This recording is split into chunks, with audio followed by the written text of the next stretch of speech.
আচ্ছা, তো আমাদের এইটা হচ্ছে প্রথম ক্ষেত্রে। এবং এইখানে এখানে বলছে যে যদি এগুলো সবগুলো অর্ধেক হয় তাও সাম্যাবস্থায় থাকবে। আচ্ছা, আমরা যদি এখানে দ্বিতীয় ক্ষেত্রে চিত্রটা আঁকাই, এটা হচ্ছে আমাদের প্রথম।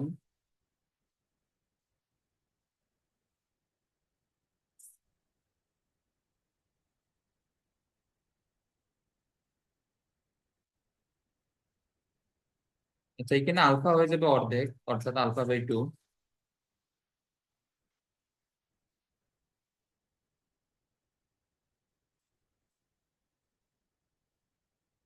আচ্ছা, এখানে কিন্তু এরকম ডাব্লিউ থাকবে।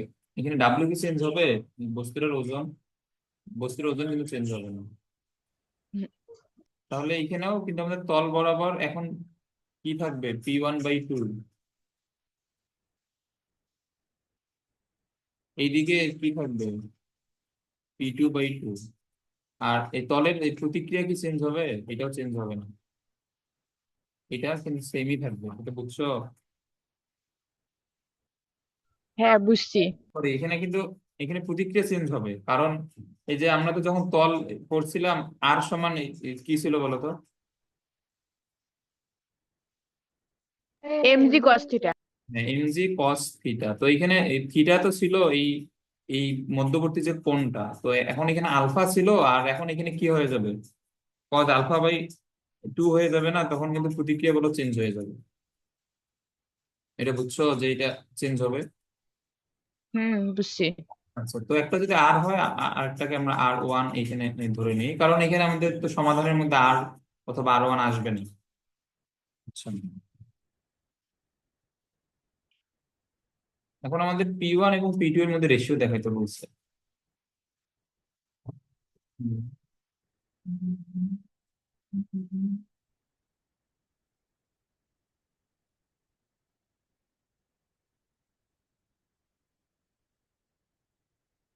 আমরা এখানে লামি না দিয়ে যদি আমরা লম্বাংশ নেই, সেই ক্ষেত্রে আমাদের এটা করতে একটু সুবিধা হয়। আচ্ছা, দেখো।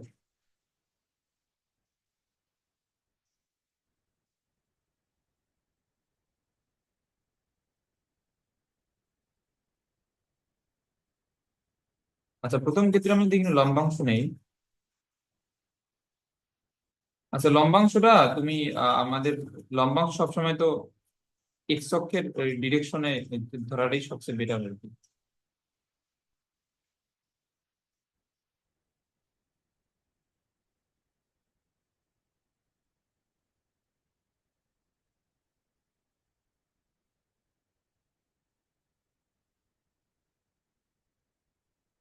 আচ্ছা, যদি এটা আলফা হয়, আমরা জানি এটা আলফা, এটা যদি α/2 হয়, এই যে P1 হাফ, P1/2 P2/2, এই দুটোর মধ্যবর্তী কোনো কি হবে? α/2 হবে।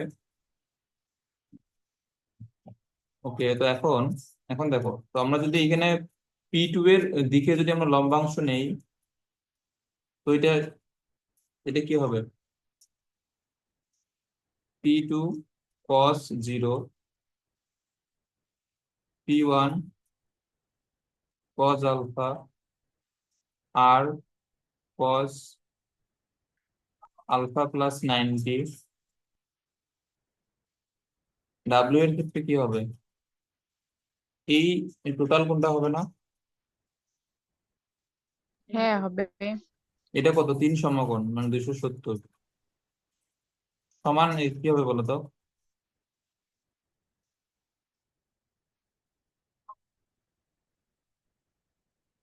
সমান, জিরো। সমান হবে 0।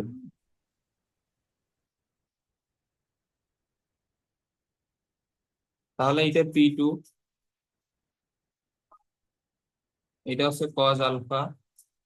আচ্ছা, cos 90 + α, এটা কি হয়ে যাবে?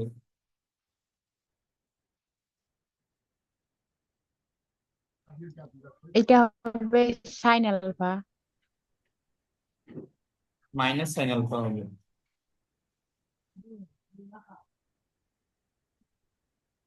আর cos 270 এর মান কত? কস 270 জিরো। 0। ওকে, তাহলে সমান 0। তাহলে আমরা পাইলাম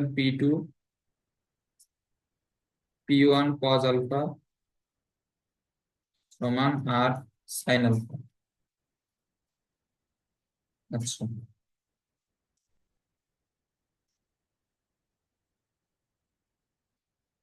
তাহলে আমরা যদি এখানে দ্বিতীয় ক্ষেত্রে সেম সমীকরণটা নেই, তখন আমাদের আসবে P2/2 P1/2 cos আলফা/2 আর সাইন আলফা/2। এটাই তো আসবে। হুম। আচ্ছা, তো আমাদের এখানে প্রশ্নের মধ্যে তো হচ্ছে যে আর তো নিয়ে আসা যাবে না, বাট এখানে আমরা যদি এটা করি তাহলে প্রশ্নের মধ্যে কিন্তু আর, মানে আমাদের সলিউশনের মধ্যে আর থেকে যায়। আচ্ছা দেখো, তো এখন যেহেতু আর এখানে থেকে যাইতেছে, তো আর কে রিমুভ করার জন্য আমরা অন্যদিকে যদি লম্বাংশ নেই তখন কিন্তু আর আর চলে যাবে। কিভাবে? আমরা যদি P1 এর দিকে যদি লম্বাংশ নেই, এখানে খেয়াল করো, আমরা যদি P1 এর দিকে লম্বাংশ নেই তখন P1 এর সাথে আর এর কোস, আর এর কোণ কত, 90 ডিগ্রি না? তখন আমরা এখানে কি লিখবো, আর cos 90 লিখতে হবে। আমরা যদি P1 এর সাথে নিই তখন কিন্তু cos 90 জিরো হয়ে আর কিন্তু চলে যাবে। বুঝছো এটা? হুম, বুঝছি। আর তখন এখন এখানে আমাদের আর রিমুভ করার জন্য আমরা এখন মূলত এটা করতে হবে আর কি। আর না হলে এখানে ক্যালকুলেশন অনেক জটিল হয়ে যাবে, কারণ আর এখানে আর বারবার আসবে। ওকে, তো আমরা এখন একটু আর রিমুভ করার জন্য আমরা P1 এর দিকে নিই। আচ্ছা, এই যে আমরা যেটা লিখছি এটা হচ্ছে আমাদের নর্মাল নলেজ থেকে আর কি, বাট এখন যে আর কে রিমুভ করতে হবে এখন, এগুলো তোমার আসবে হচ্ছে প্র্যাকটিস থেকে, যে তুমি তখন প্র্যাকটিস করলে তখন নিজেই বুঝবা যে কোন দিকে লিখলে আমার ম্যাথ করতে সুবিধা হবে। ওকে, বাট আমাদের জেনারেল যেটা নিয়ম ওইটা আছে সবসময় টেক্সট অফ ডিরেকশনই লেখা। ওকে, তো এটা লিখে এখন যেটা আর বারবার আসতেছে, তো আমরা এটা এখন, তাহলে আমরা লিখবো P1 এর দিকে।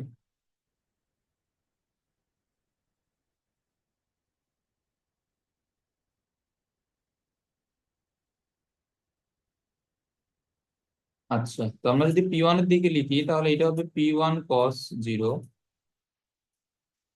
তারপরে আর এই যে এখন হবে cos 90, তো আর এখান থেকে চলে যাবে। আচ্ছা, এটা ডাব্লিউ এর ক্ষেত্রে এটা কি হবে?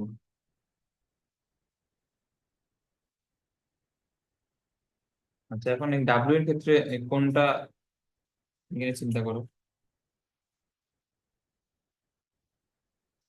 আচ্ছা, এইটা যদি 90 হয়, এইটা কত বলো তো? এটা কিন্তু 90 - আলফা, না? হ্যাঁ। তাহলে P1 এর সাথে ডাব্লিউ এর এই টোটাল কোনটা কত হবে? এখানে 180 প্লাস 90 - আলফা, 270 - আলফা, এটা বুঝছো? বুঝছি। ওকে, আর এখানে P1 এর সাথে P2 এর কোন কি এখানে, আমরা আলফা নিব। P1 এর সাথে মাইনাস আলফা। এখানে কিন্তু -আলফা লিখতে হবে। এখন তুমি -আলফা লিখতে পারো অথবা 360 - আলফা লিখতে পারো। তো এখানে এই দুইটা লিখলেই সেমই আসবে, এটা হবে 0। তাহলে এটা হচ্ছে P1, এই যে আর এখান থেকে এখন চলে যাবে। তাহলে এখন এই যে 270 মানে কিন্তু তোমার 3 × 90, তো 3 × 90 দিলে কিন্তু কস তো সাইনে চেঞ্জ হয়ে যাবে, যেহেতু π/2 এর বীজের গণিতক আলফা। এখন এটা চিহ্ন কি হবে? মাইনাস। 270 মানে, হ্যাঁ, এখন এই কোণটা আছে আমাদের তৃতীয় চতুর্ভাগে, তাহলে এটা হয়ে যাবে মাইনাস।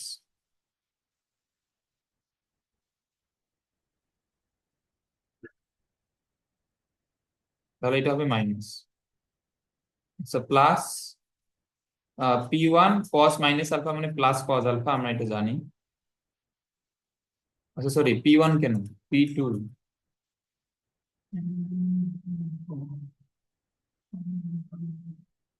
তাহলে এটা হচ্ছে P2, এটাও এটা হবে P2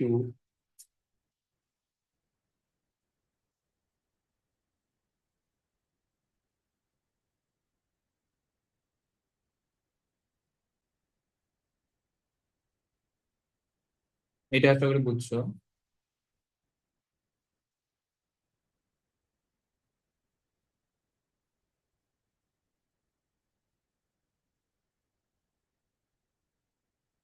আচ্ছা, এখন আমরা সেম সমীকরণ যদি এখানে এই দ্বিতীয় ক্ষেত্রে লিখি, তাহলে এখন তো সবই সেম থাকবে, জাস্ট পি ওয়ান এর জায়গায় পি1/2 আসবে, আলফার জায়গায় আলফা/2 আসবে না, সবকিছুই সেম থাকবে। জাস্ট আলফার জায়গায় আসবে আলফা/2, পি1 এর জায়গায় পি1/2, পি2 এর জায়গায় বাই 2, আর এইখানেও আলফা/2। ওকে।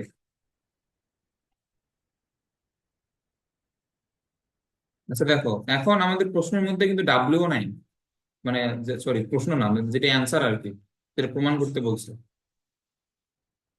তাহলে এখন এই দুটো সমীকরণ আমরা কিভাবে, কি করলে এখান থেকে ডাব্লিউ চলে যাবে? ভাগ করলে তো এখানে ডাব্লিউ চলে যাচ্ছে। হ্যাঁ, তো এখন আমরা এখন যে কোনো একটা থেকে যে কোনো একটা ভাগ করতে পারবো।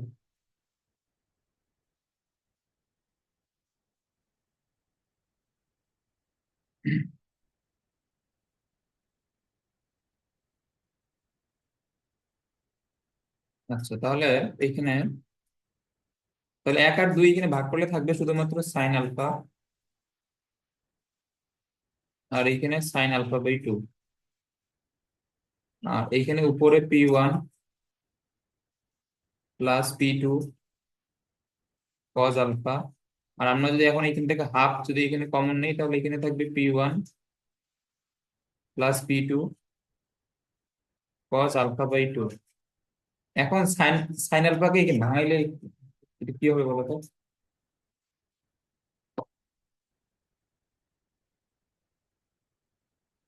সাইন সাইন আলফাকে ভাঙাইলে কি হবে বলো?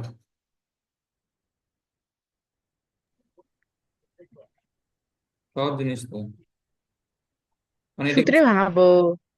হ্যাঁ হ্যাঁ, সাইন আলফাকে sin 2α সূত্রে ভাঙাবো। ও, এটা হবে sin 2 × α/2 এই সূত্রে। হ্যাঁ, তো এটা কি হবে?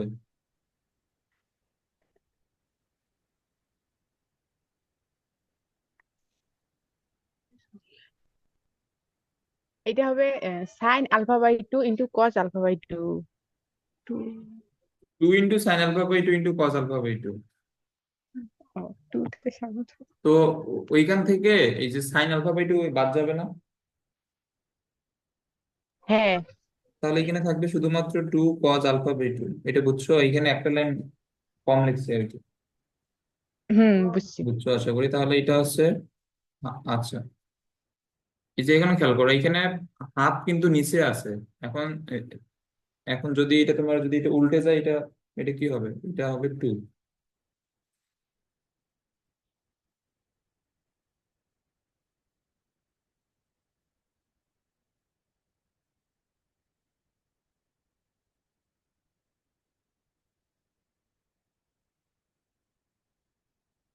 ওকে, তারপর 2 2 বাদ। এখন আমরা যদি এখানে এখানে গুণ করি, তাহলে এটা হবে P1 এর সাথে cos α/2, P2 এর সাথে cos² α/2, আর এখানে P1 P2 cos আলফা। ওকে,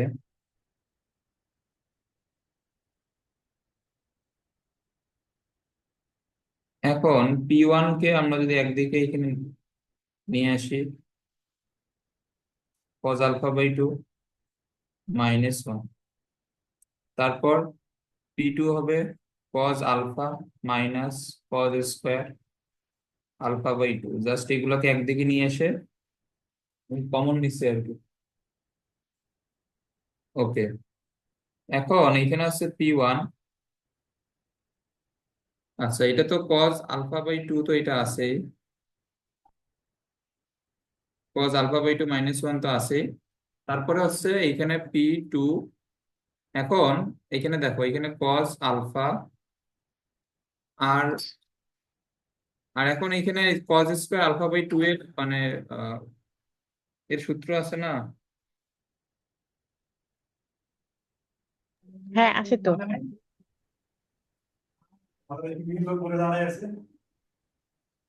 আচ্ছা, এখন এইখানে কি আমাদের 2 2 গুণ করার পর এটা চলে যাবে। cos স্কয়ার আলফা বাই 2 আছে ধরো।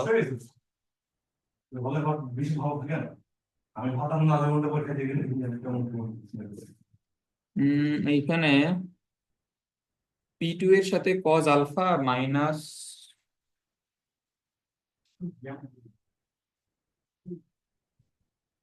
আচ্ছা দেখো এখানে আমরা cos আলফার সূত্র লিখবো। তো cos আলফাকে এখানে কি লেখা যাবে? cos 2 into alpha by 2। তাহলে এটার সূত্র কি হবে? আমরা জানি 1 প্লাস cos 2 আলফা সমান হচ্ছে 2 cos স্কয়ার আলফা। তাহলে এটা হবে 2 cos স্কয়ার আলফা বাই 2। তাহলে এখন খেয়াল করো, এই যে cos আলফা, এটা একটু এখানে মনোযোগ দিয়ে খেয়াল করো। এখানে যে cos আলফা আছে, এই cos আলফা এর এখানে সূত্র কি হবে? 2 cos square alpha by 2 minus 1। এটা বুঝছো? হ্যাঁ বুঝছি। ওকে, আর এইখানে minus cos square alpha by 2 তো আছে।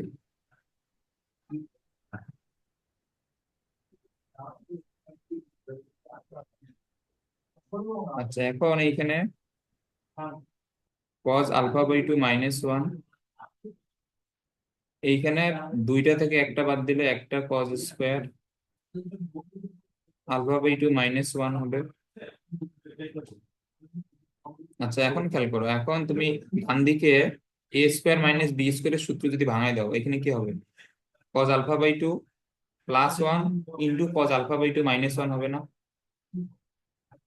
হ্যাঁ হবে। ওকে, তো ওইখান থেকে একটা cos আলফা বাই 2 মাইনাস 1 আর বাম দিকেটা মিলে বাদ যাবে। তাহলে এখন এখানে ডান দিকে শুধুমাত্র কি থাকবে? cos alpha by 2 plus 1। এই পর্যন্ত বুঝছো? বুঝছি। Okay. আচ্ছা, এর পরের লাইনটা আমরা একটু এইখানে লিখি।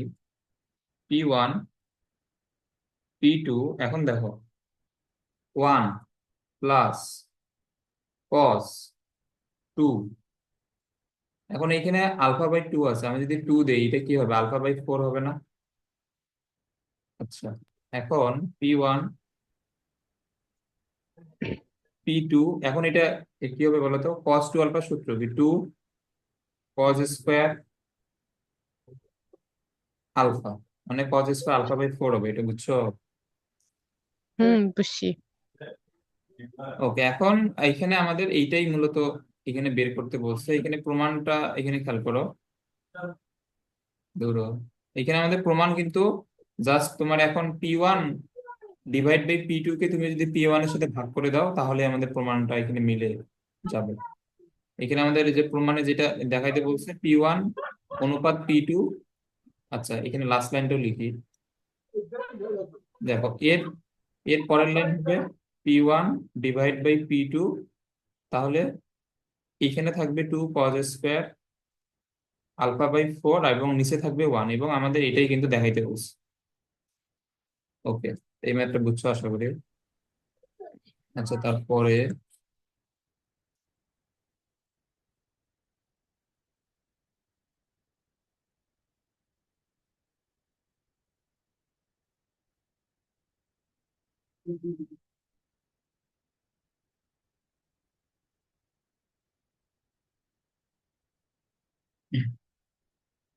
আচ্ছা, এখন একটি উলম্ব তলে অবস্থিত 10 কেজি 10 কিলোগ্রাম ওজনের একটি বস্তুর সাথে লম্বভাবে অবস্থিত 5 কিলোগ্রাম ওজনের একটি বল আনুভূমিকের সাথে 60 ডিগ্রি কোণে ক্রিয়ারত বল এফ এবং এফ এর সাথে সমকোণী দৈর্ঘ্য। আচ্ছা, এখন প্রশ্নে অনেক কমপ্লিকেটেড করে বলা আছে, আমরা আগে একটা একটা করে আঁকাই।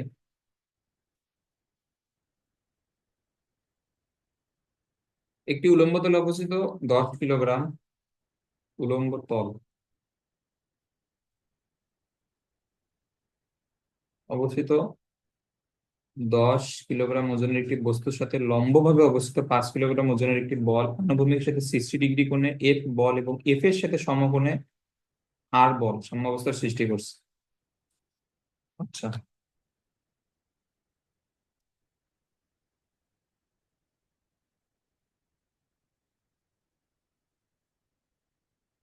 আচ্ছা, আমরা এখানে একটা তল আমরা যদি বিবেচনা করি, তো তল ওইভাবে না নিয়ে আমরা যদি এখানে 10 কেজির এই বস্তুটা যদি আমরা আপাতত এখানে বিবেচনা করে নেই, এখানে 10 কেজি ওজনের বস্তুটা আছে, যেটার ওজন এই বরাবর 10 কেজি, এই বস্তুটা একটা আমাদের তলে রাখা আছে। আচ্ছা, এর সাথে 5 কেজি ওজনের একটি বল লম্বভাবে, এখন এখানে খেয়াল করো, এর সাথে লম্বভাবে, এখন এর সাথে